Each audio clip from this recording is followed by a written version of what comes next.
Assalamu alaikum wa rahmatullahi wa barakatuh. Bismillahir Rahmanir Rahim. Good morning, my dear students. Students, in previous video, we are learn the topic of Sira. In Sira topic, we are learn and read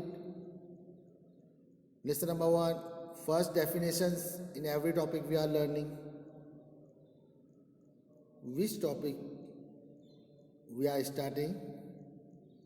First we are learning the definitions, then after we are starting the lessons. Lesson number 1, lesson number 2, lesson number 3, lesson number 4 and lesson number 5. Till lesson number 5 we are learn of the history of our Nabi Sallallahu Alaihi Wasallam, life history. And today our topic is Hifdul Hadith. Student, you know that we are starting topic. Then first what we are learning? We are learning the definition. To come on, student, watch properly and look properly and keep the fingers. You have to read and learn with me and remember and do properly by heart. Come on. Hifdul Hadith. Definition. Hifdul Hadith. Whatever Nabi Muhammad SAW said or did is known as Hadith, and memorizing the Hadith is called Hifdul Hadith. Again, student, look properly. Hifdul Hadith definition. Hifdul Hadith, whatever Nabi Muhammad sallallahu alaihi wasallam said or did is known as Hadith, and memorizing the Hadith is called Hifdul Hadith. Again, one time. Hifdul Hadith definition.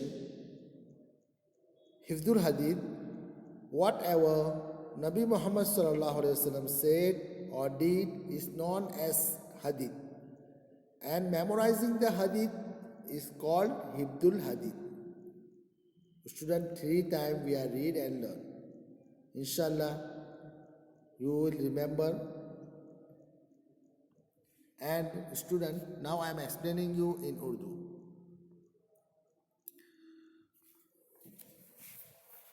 हदीस, ये हिफ्जुल हदीस है. ऊपर जो लिखा गया है हिफ्जुल हदीस. हिफ्जुल मीन्स हिफ्ज करना, किसी भी चीज़ को याद करना, उसको हिफ्ज कहते हैं. जैसे कि आपको बताया जा रहा, आपको बताता हूँ मैं. हमारी सोसाइटी के अंदर मदरसा होता है. उस मदरसे के अंदर एक क्लास हाफिज कुरान लोगों की होती है कि वो बच्चा, सब बच्चे वहाँ पे कुरान को हिफ्ज करते हैं. इसीलिए हिफ्ज उनको क्यों कहा जाता है? तो कुरान को याद करते हैं. कुरान को थोड़ा थोड़ा करके फिनिश करने के लिए वो याद करना शुरू करते हैं, और डेली रोज़ाना सबक थोड़ा थोड़ा याद करके सुनाते हैं. सबक पारा सुनाते हैं, दौर सुनाते हैं उसको. तो हमेशा उसको पूरे दिन उसके पीछे मेहनत करते हैं, उसको याद करने की खूब कोशिश करते हैं. उसको कहते हैं, और वो याद हो जाता है, उसको कहते हैं हिफ्ज.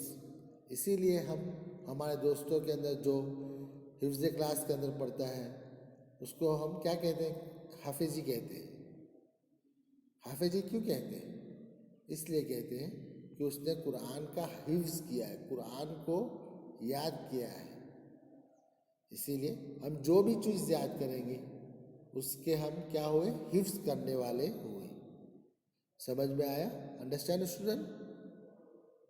You will learn from the book, from the Quran, from the chapter, from lesson that you are हिफ्ज, यू आर डन द हिफ्ज. आपने उसको याद किया, उसको कहते हैं हिफ्ज. तो ये हुआ, मैंने आपको समझा दिया कि हिफ्ज किसे कहते हैं, और जो करते हैं उसके बारे में भी बताया, एक्सप्लेनेशन दिया. अब हदीस, हदीस जो हुजूर सल्लल्लाहु अलैहि वसल्लम ने जो किया, जो मैंने आपके सामने अभी हमने 3 मरतबा पढ़ा, उसको मैं उर्दू के अंदर अच्छी तरीके से आपको बता रहा हूँ, आप सुनो। सबसे पहले हिफ्स और हदीस मैंने बताया, हिफ्स बता दिया आपको, हदीस बताना बाकी है। तो डेफिनेशन है तारीफ, हिफ्ज़ हदीस,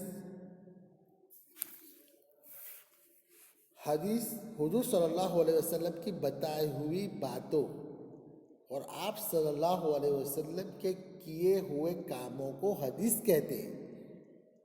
अच्छी तरीके से सुनना बच्चों, हुजूर सल्लल्लाहु अलैहि वसल्लम की बताई हुई बात और किए हुए कामों को हदीस कहते हैं।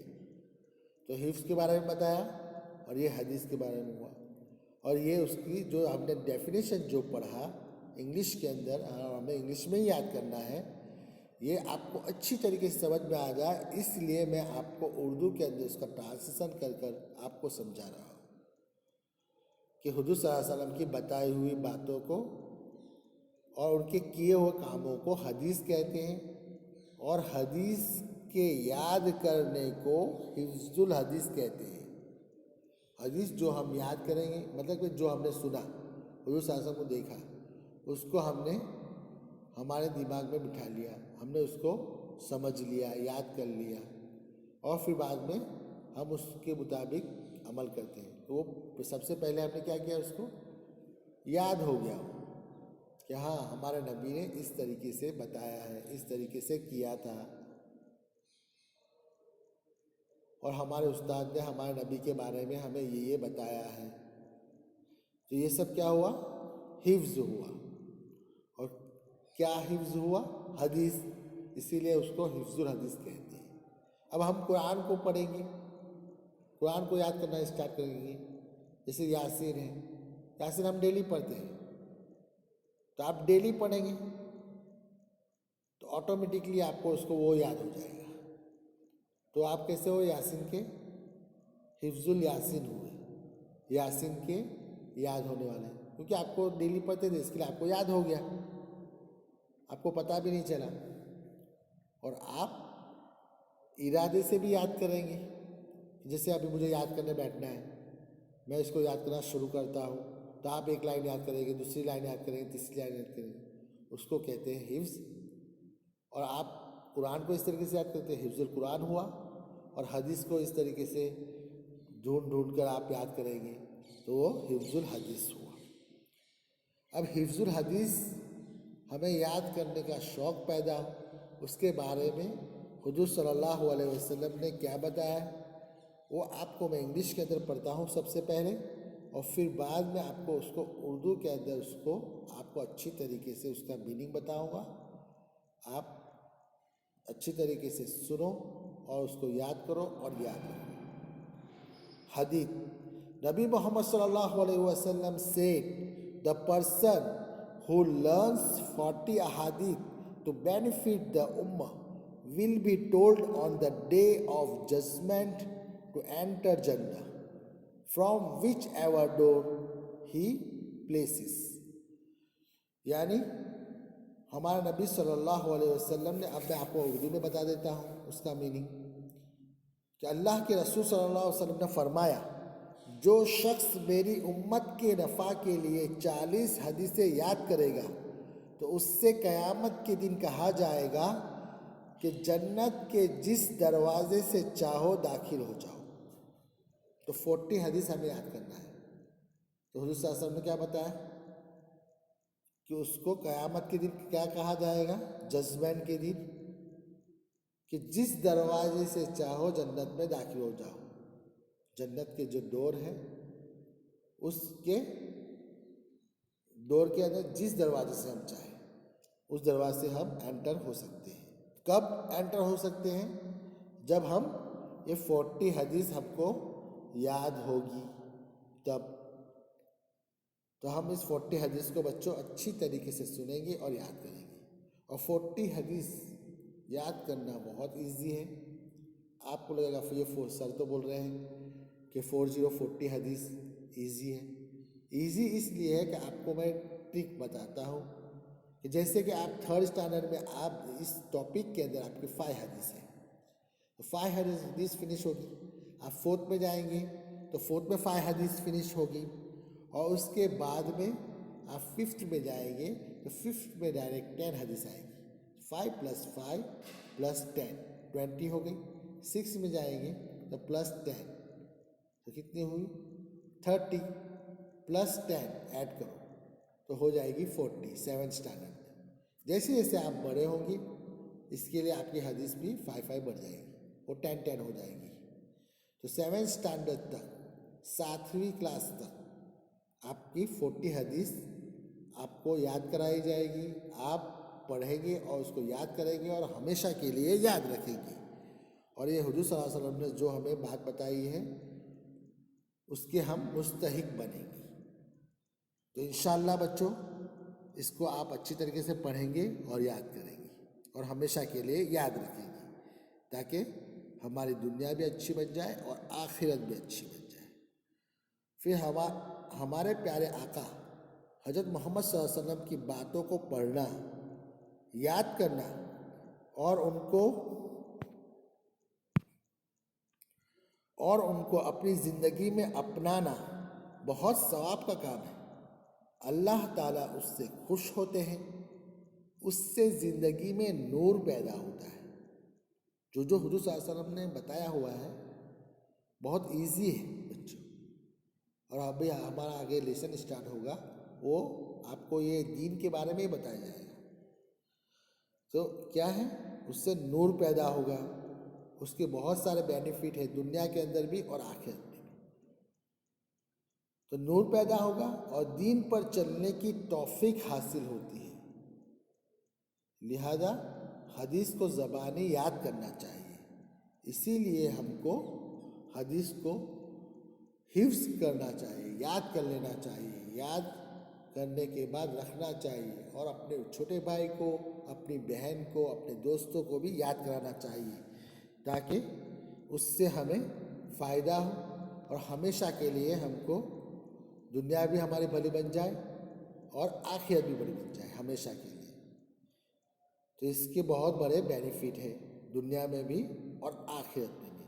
तो इंशाअल्लाह बच्चों उम्मीद करता हूँ कि इंशाअल्लाह आप इस पर अमल ज़रूर करेंगे और दुआ करें कि अल्लाह तबारक व तआला पूरे उम्मत मुस्लिमा को, हमको, हमारे भाई बहनों को, हमारे दोस्तों को, सबको इसकी तौफीक अता फरमाए, आमीन। चलो हम हमारा लेसन स्टार्ट करते हैं। आज के हमारे लेसन में जो एक हदीस 1 हदीस है, टोटल मैंने आपको बता दिया है कि आप हमारे लेसन के अंदर 5 हदीस है। इस टॉपिक के अंदर आपको डेफिनेशन इंग्लिश में अच्छी तरीके से याद कराया, आपको हदीस में भी इंग्लिश में अच्छी तरीके से याद करना है, और आपको मैं अच्छी तरीके से दीन की जो इजी है उसके बारे में कुछ थोड़ा एक्सप्लेनेशन दूँगा। आज का हमारा लेसन छोटा है और फिर बाद में हम नेक्स्ट टाइम पढ़ेंगे दूसरे वीडियोस के अंदर। तो उस वीडियोस के अंदर हम 2 हदीस पढ़ेंगे। आज इसलिए हम एक हदीस याद करेंगे कि ऐसे ही आपको मैंने डेफिनेशन याद कराया, डेफिनेशन के बारे में, फिर बाद में हदीस के बारे में बताया, हिफ्ज़ के बारे में बताया। इसलिए इतना आज के लिए काफ़ी है। तो चलो हम अच्छी तरीके से देखो, बहुत छोटा सबक है, इंग्लिश के अंदर याद करना है। Come on student, watch properly and look properly and keep the fingers and learn and do by heart. Lesson number 1, हदीस नंबर 1 ऑन ईमानियात। सबसे पहले ईमान, नंबर 1 पे, फर्स्ट नंबर पे ईमान। ईमानियत के अंदर से यह हदीस है, अद्दीनु युस्रुन। तर्जमा, दीन इज इजी। ट्रांसलेशन, यहाँ जो तर्जमा लिखा हुआ है उसका मीनिंग इंग्लिश में होता है ट्रांसलेशन, मीन्स उसका मतलब हुआ तर्जमा, उसका उर्दू में मीनिंग हुआ तर्जमा। इसलिए आप अच्छी तरीके से इसको सुनो और याद रखना। किसी बुक के अंदर, ज़्यादातर बुक के अंदर ट्रांसलेशन लिखा हुआ आएगा, और कोई बुक में तर्जमा भी लिखा हुआ होगा, तो हमें खुद से अपने आप से उसकी अंडरस्टैंडिंग और उसको समझना है, अंडरस्टैंड होना है। लेसन नंबर फिर से अगेन, लेसन नंबर 1, हदीस नंबर 1 ऑन ईमानियात, अद्दीनु युसरुन। ट्रांसलेशन, तर्जमा, दीन इज इजी। तो सबसे पहले हमने लेसन नंबर 1 के अंदर हदीस नंबर 1 ईमानियात पे याद की, हमने उसको इंग्लिश में याद किया। अद्दीनु युसरुन, उसका उर्दू के अंदर तर्जमा, ट्रांसलेशन उर्दू में ये है कि दीन आसान है। तो बच्चों, हम जिस दीन पे चल रहे हैं वो दीन इतना आसान है, इतना आसान है कि हमारा दीन हर चीज़ सही रास्ता बता रहा है। अभी हमने हदीस में पढ़ा कि हुजूर सल्लल्लाहु अलैहि वसल्लम ने जो किया और जो बताया वो हदीस है। तो ये हदीस हुआ बच्चों। हमारा हुजूर सल्लल्लाहु अलैहि वसल्लम ने क्या फरमाया? दीन इज़ ईजी, दीन तो आसान है। अब हमें करना है। जैसे हम खाना खा रहे हैं, हम चल रहे हैं, हम बैठ रहे हैं, हम फिर रहे हैं, हम बातचीत कर रहे हैं, हम काम कर रहे हैं, तो हर चीज़ के अंदर हम हमारा जो दीन है उसको फॉलो करेंगे तो हमारे लिए आसान हो जाएगा, इजी हो जाएगा।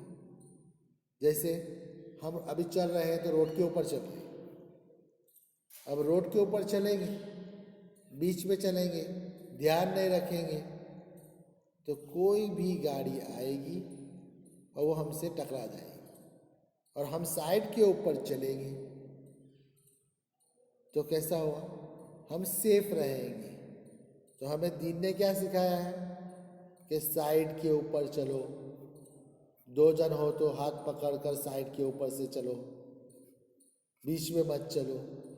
ये सब चीज़ें हमें दीन ने सिखाया है। तो दीन क्या हुआ? आसान हुआ, हमें राइट वे बता रहा है, सीधा रास्ता बता रहा है। जैसे कुरान के अंदर हम बार बार नमाज के अंदर भी पढ़ते हैं, इहदिनस सिरातल मुस्तकीम, कि अल्लाह तो हमको सीधे रास्ते के ऊपर चलने की हिदायत दे, सीधे रास्ते के ऊपर चला।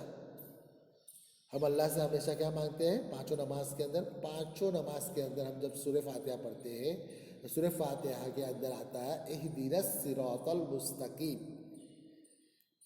कि अल्लाह हमको सीधे रास्ते की हिदायत अता फरमा, सीधे रास्ते पर चलने की तौफीक अता फरमा।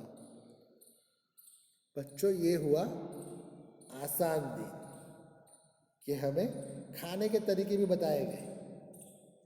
खाना है तो हमें कहा गया कि 3 उंगलियों से खाओ, और 3 उंगलियों को छोड़कर खाना तो 5 उंगली से खाने की भी इजाज़त है। हम 5 उंगली से खाते हैं, लेकिन कैसे खाना है वो सब तरीका हमको बताया। तो कितना फ़ायदा वाला, कितना आसान तरीका है, कितना अच्छा तरीका है ये, कि हमें सब कुछ बताया गया कि हमारी तरफ से खाना, गरम गरम नहीं खाना, बैठ कर खाना, खाने को नहीं गिराना, तो कितना क्लीन वे है। तो ये सब इसलिए है कि दीन क्या है? आसान है। और हम गिरा के खाएंगे, हम पूरे हाथ से अंदर डालकर बीच में से खाएंगे, या बाजू वाले की तरफ से खींच के खा जाएंगे, तो कोई क्या कहेगा कि आपका दीन कैसा है? अच्छा नहीं है।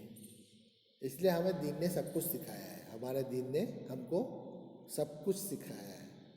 और ये हम हदीस याद कर रहे हैं, इसीलिए हमने डेफिनेशन के अंदर और तारीफ़ के अंदर पढ़ा कि हुजूर सल्लल्लाहु अलैहि वसल्लम के बताए हुए। तो हुजूर सल्लल्लाहु अलैहि वसल्लम ने तो बताया है हमको, और किया भी है,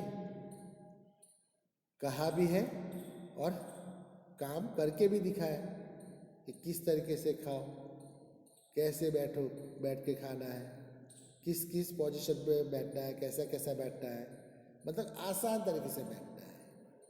हमको 3 तरीके बताए गए, तो उस तरीके से नहीं खा सकते, तो इस तरीके से बैठ के खाओ, इस तरीके से नहीं बैठ के खा सकते, तो फिर इस तरीके से बैठ के खा लो। मतलब कि दीन को हमें मुश्किल नहीं बनाना है, एकदम इजी वे में हमें खाना है, चलना है, फिरना है, यानी सही तरीके से। तो ये दीन ने हमें सिखाया। तो दीन कैसा है? अद्दीनु युसरुन, दीन इज ईजी। तो ये हमारा आज का लेसन हुआ। मैंने आपको इंग्लिश के अंदर पढ़ाया, आपको 2 एक्सप्लेनेशन भी दिया, चलने वाला और ये खाने वाली बातें, और हुजूर सल्लल्लाहु अलैहि वसल्लम के ने जो बताई है उसके हवाले से हुजूर सल्लल्लाहु अलैहि वसल्लम को हमने हदीस को आपको मैंने एक्सप्लेन किया कि हुजूर सल्लल्लाहु अलैहि वसल्लम ने हमको करके भी दिखाया है और कहा भी है। तो ये सब बच्चों क्या हुई? ये हदीस हुई। तो एक हदीस हमको याद हो गई। अब हम आगे चल के 2 हदीस याद करेंगे, उसके बाद में 2 हदीस याद करेंगे। हमारी 5 हदीस इस साल, इस ईयर के अंदर हमारे जो टॉपिक जो चल रहा है फिनिश हो जाएगी।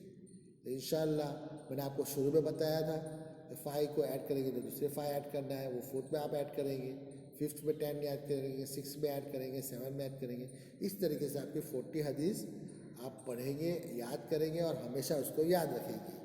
तो जो आपको उसके शुरू में मैंने बताया था बेनिफिट कि आप 40 हदीस को याद कर लेंगे और अपने भाई बहनों को, अपने दोस्तों को भी पढ़ाएंगे, याद कराएंगे। इससे हमारा बेनिफिट ये होगा याद होने से, हदीस के 40 हदीस याद होने से, कि उस हुजूर सल्लल्लाहु अलैहि वसल्लम ने बताया है कि आप जन्नत के अंदर क़यामत के दिन जिस दरवाजे से चाहो उस दरवाजे, हमें जजमेंट के दिन, जिस दिन हिसाब किताब का दिन होगा, उस दिन अल्लाह ताला हमसे कहेंगे कि जिस दरवाजे से दाखिल होना हो उस दरवाजे से दाखिल हो जाओ, जिस डोर से आपको जाना, अंदर घुसना हो उस डोर से आप अंदर चले जाओ। जन्नत के जो दरवाजे होंगे उन दरवाज़ों में से जिस भी दरवाजे से हम एंटर होना चाहें एंटर हो सकते हैं। कब? ये 40 हदीस हम याद कर रहे हैं और उसको हमेशा हमें याद रखना है। तो इंशाअल्लाह बच्चों आप याद करेंगे इंशाअल्लाह। आमीन। अस्सलामु अलैकुम वरहमतुल्लाहि वबरकातुहू।